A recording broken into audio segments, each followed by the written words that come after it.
The Poem of the Man God. The First Year of the Public Life. Chapter 112. Jesus in the House of Lazarus. Martha speaks of the Magdalene. 19th of February, 1945. I see the market square in Jericho, its trees and shouting vendors. In a corner there is Zacchaeus, the tax collector, intent on his legal and illegal extortions. He must deal also in jewelry, because I see him weighing and appraising jewels and valuables. I do not know whether they are given to him as payment of taxes instead of money, or whether they are sold for other necessities. It is now the turn of a slender woman who is completely clad in a huge rust-grey mantle. Also her face is covered with yellowish, closely woven byssus, which prevents her face from being seen. One can see only the slimness of her figure, which is visible notwithstanding the huge greyish cloak that envelops her. She must be young, at least according to the little that can be seen, that is, one hand, which for a moment she takes out of a mantle to hand over a gold bracelet, and the feet, shod in rather sophisticated sandals, fitted with uppers and interlacing leather straps, so that only her smooth juvenile toes and part of her slim white ankles are visible. She gives her bracelet without saying one word, takes the money without any objection, and turns round to go away. I now notice that behind her there is the Iscariot, who watches her carefully, and when she is about to go away, he says a word to her, which I do not catch. But she does not reply, as if she were dumb, and she hastens away in her mass of clothes. Judas asks Zacchaeus, "Who is she?" I do not ask my customers their names, especially when they are as kind as she is. Young, isn't she? Apparently. Is she Judean? Who knows? Gold is yellow in all countries. Show me that bracelet. Do you want to buy it? No. Well, nothing doing. What do you think? That it will start talking in her place? I wanted to see if I could find out who she is. Are you so interested? Are you a necromancer who divines? Or a bloodhound that scents? Go away, forget her. If she is like that, she is either honest and unhappy, or she is a leper. Therefore, nothing doing. I am not craving for a woman, replies Judas contemptuously. Maybe, but by the looks of your face I can hardly believe it. Well, if you do not want anything else, please step aside. I have other people to attend to.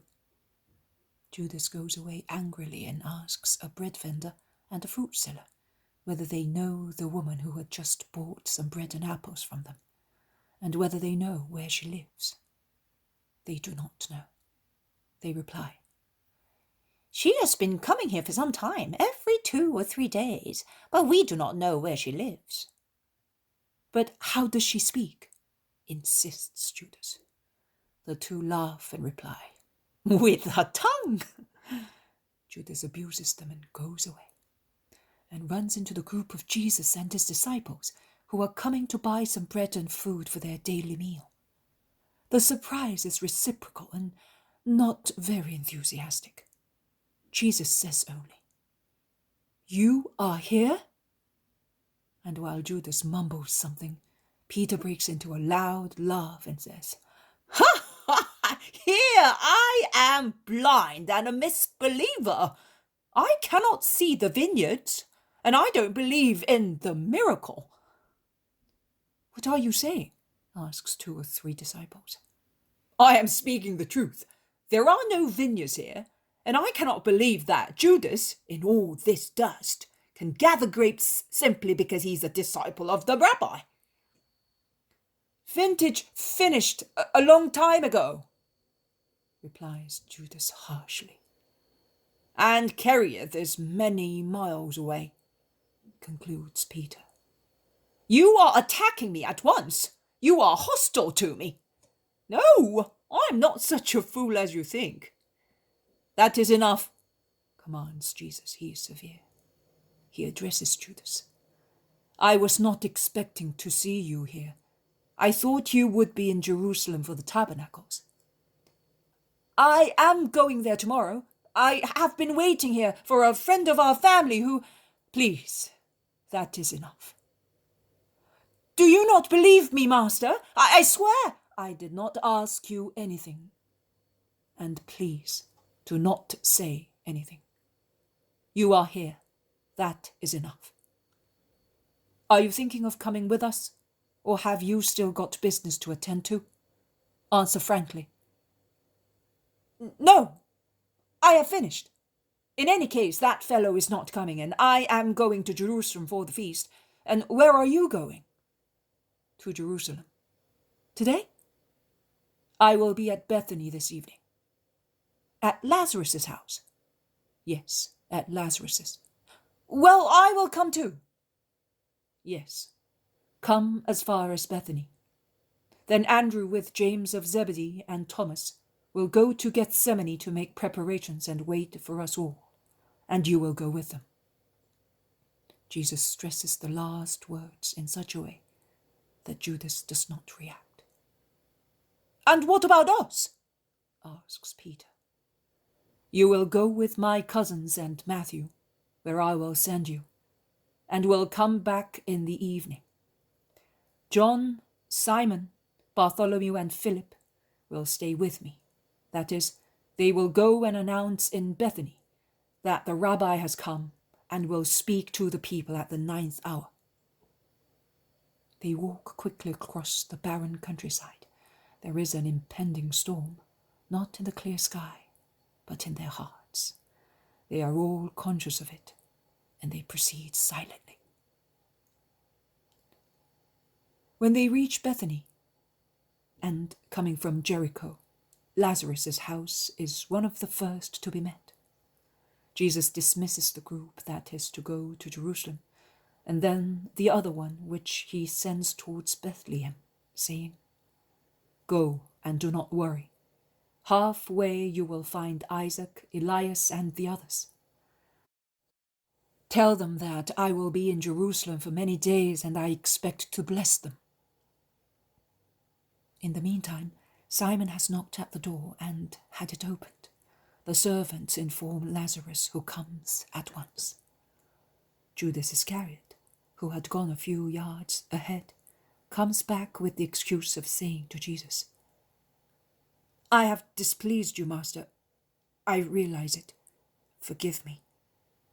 And at the same time, through the open gate, he casts sidelong glances at the garden and at the house. Yes, it is all right. Go. Do not keep your companions waiting. And Judas must go. Peter whispers. He was hoping there might be a change in the instructions. Never, Peter. I know what I am doing, but bear with that man. I will try, but I cannot promise. Goodbye, Master. Come, Matthew, and you too, quick. My peace be always with you. Jesus enters with the remaining 4, and after kissing Lazarus, he introduces John, Philip, and Bartholomew, and then dismisses them and remains alone with Lazarus. They go towards the house. This time, under the beautiful porch, there is a woman. She is Martha. She is swarthy and tall, although not quite so tall as her sister, who is fair-haired and rosy. But she is a beautiful young woman with a balanced and well-shaped plump body, a little dark head, a smooth brown forehead. Her eyes are kind, mild, dark, long-shaped, and as soft as velvet between her dark eyelashes. Her nose is slightly turned down, and her small lips are very red against her dark cheeks. She smiles, showing strong, snow-white teeth. She's wearing a dark blue woolen dress with red and dark green galloons around the neck and at the end of her wide, short sleeves, from which two other sleeves unfold of very fine white linen, tied and pleated at the wrists by a little cord. A very fine white blouse shows also at the top of her breast, round the lower part of her neck, where it is held tight by a cord. As a belt, she is wearing a scarf of blue, red, and green, of a fine cloth, which is tied round the upper part of her hips and hangs down her left side in a tuft of fringes. A rich and chaste dress. I have a sister, master. Here she is, Martha. She is good and pious. She is the consolation and the honour of the family and the joy of poor Lazarus. Before she was my first and only joy. Now she's the second, because you are the first. Martha prostrates herself on the floor and kisses the hem of Jesus' tunic. Peace to the good sister and to the chaste woman. Stand up. Martha rises to her feet and goes into the house with Jesus and Lazarus. She then asks to leave to attend to the house. She is my peace, whispers Lazarus, and he looks at Jesus, an inquisitive look. But Jesus pretends he does not see it. Lazarus asks, and Jonah? He is dead. Dead? Then I got him when he was dying, but he died a free man and happy in my house, at Nazareth, between me and my mother. Doris practically killed him before handing him over. Yes, with fatigue and also with blows. He is a devil and hates you. That hyena hates the whole world. Did he not tell you that he hates you? Yes, he did. Distrust him, Jesus. He's capable of anything. Lord, what did Doris tell you? Did he not tell you to shun me? Did he not place poor Lazarus in a disgraceful light? I think that you know me well enough to understand that I judge for myself and according to justice, and that when I love without considering whether such love may procure me good or evil, according to the views of the world. But that cruel man, he injures and hurts severely. He tormented me also some days ago. He came here, and he told me, "Oh, I am so vexed already. Why does he want to take you also away from me?" I am the solace of those who are tormented, and the companion of those who are forlorn. I have come to you also for that. Ah, then you know. Oh, shame on me. No. Why on you? I know. So what? Shall I anathematize you, who are suffering? I am mercy, peace, forgiveness, love for everybody. And what shall I be for those who are innocent? The sin for which you suffer is not yours. Shall I be pitiless towards you, if I feel pity also for her? Have you seen her? I have. Do not cry. But Lazarus, his head resting on his folded arms on a table, is weeping, sobbing painfully. Martha peers at the door and looks in. Jesus nods to her to be silent, and Martha goes away with big tears running silently down her cheeks. Lazarus calms down little by little and apologizes for his weakness. Jesus comforts him, and since his friend wishes to withdraw for a moment, He goes out into the garden and walks among the flower beds, where some purple roses are still in bloom. Martha joins him shortly afterwards. Master, has Lazarus spoken to you? Yes, Martha, he has. Lazarus cannot set his mind at rest, since he is aware that you know and that you have seen her. How does he know? First, that man who was with you and says he is your disciple, the young one, tall, swarthy, clean-shaven. Then Doris, the latter lashed you with his contempt. The former only said that you had seen her on the lake with her lovers. Do not cry for that. Do you think that I am unacquainted with your wound? I was aware of it since I was with the Father. Do not lose heart, Martha. Raise your heart and your head. Pray for her, Master. I pray. But I cannot forgive completely, and perhaps the Eternal Father rejects my prayer. You are right. You must forgive to be forgiven and hurt. I already pray for her. But give me your forgiveness and Lazarus's. You, a good sister, can speak and achieve even more than I can. His wound is too fresh and sore for my hand to touch it, even lightly. You can do it. Give me your full, holy forgiveness, and I will. Forgive. We will not be able. Our mother died of grief through her ill deeds, and they were still slight compared with the present ones. I see my mother's torture. It is always present to me. And I see what Lazarus is suffering. She is ill, Martha, and insane. Forgive her. She is possessed, Master. And what is diabolic possession but a disease of the spirit, infected by Satan to the extent of degenerating into a spiritual diabolic being? How can certain perversions in human beings be explained otherwise?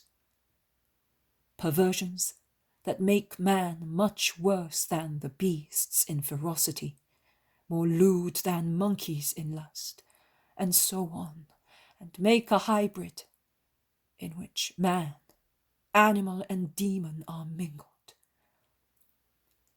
That is the explanation of what amazes us as an inexplicable monstrosity in so many creatures. Do not weep. Forgive. I see. Because my sight is sharper than the sight of the eye or of the heart. I see God. I see. I tell you, forgive. Because she is ill. Cure her, then. I will cure her. Have faith. I will make you happy. But forgive, and tell Lazarus to forgive. Forgive her.